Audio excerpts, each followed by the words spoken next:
Praise lord. ఈరోజు దేవుని వాగ్దానము. తేదీ ఫిబ్రవరి 14, 2026. ద్వితీయోపదేశకాండము 28వ అధ్యాయం 3వ వచనము. నీవు పొలంలో దీవింపబడుతువు. ఆమేన్. అవును, సంధ్యా సమయంలో ధ్యానించడానికి ఇస్సాకు పొలంలోకి వెళ్ళినప్పుడు దీవించబడ్డాడు. మనం అలా ఒంటరిగా ఉన్న సమయాల్లో ఎన్నిసార్లు ప్రభువు మనల్ని కలుసుకున్నాడు. మన ఆనందానికి పొలాల్లోని కంచెలు, చెట్లు సాక్షులుగా ఉంటాయి. అలాంటి ఆశీర్వాదం నిమిత్తం మనం మళ్ళీ ఎదురు చూద్దాం. ఆ విధంగానే బోయజు కూడా తన పంటను కోసేటప్పుడు పొలంలో దీవించబడ్డాడు. పనివారంతా వచ్చి బోయజును దీవించారు. పొలాన్ని దున్నే ప్రతి వారిని దేవుడు ఎలా వర్తిల్లజేయాలి.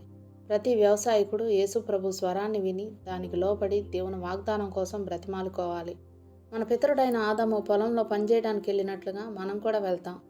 మొదటి ఆదాము మూలంగా నేల శపింపబడిన రెండవ ఆదామైన యేసుక్రీస్తు ద్వారా మనం దీవించబడ్డాం. ఇది మనకు గొప్ప ఆదరణ.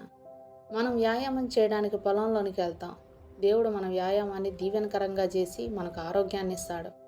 ఆ ఆరోగ్యాన్ని ప్రభు మహిమార్థం ఉపయోగిస్తాం. ప్రకృతి సౌందర్యాన్ని తిలకించడానికి, దాన్ని అధ్యయనం చేయడానికి మనం పొలంలోనికి వెళ్తాం. మనకు కనిపించేదంతా దేవుని ఉన్నతమైన ప్రయోజనం నిమిత్తం పరలోకపు దీవెనలతో పవిత్రపరచబడింది.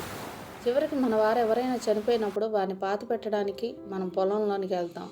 మన వంతు వచ్చినప్పుడు దేవుడు మన కోసం ఏర్పాటు చేసిన ఆ 6 అడుగుల స్థలంలో పాతిపెట్టడానికి ఇతరులు మనల్ని ఆ పొలంలోనికి తీసుకొని వెళ్తారు. అయితే చనిపోయే వారి నిమిత్తం సమాధి దగ్గర నిలిచి ఏడ్చే వారమైనా, చనిపోయి ఆ సమాధిలో పాత పెట్టబడే వారమైనా మనం దీవించబడిన వారమే. దేవుడిచ్చిన వాగ్దానాన్ని స్వతంత్రించుకొని ఆయన కృతజ్ఞతాస్తుతులు చెల్లించుకుందాం. అట్టి కృపా ధన్యత దేవుడు మనకు అనుగ్రహించునుగాక. దేవుడు తన పరిశుద్ధ వాక్యం మన ఇంటి యందు దీవించునుగాక.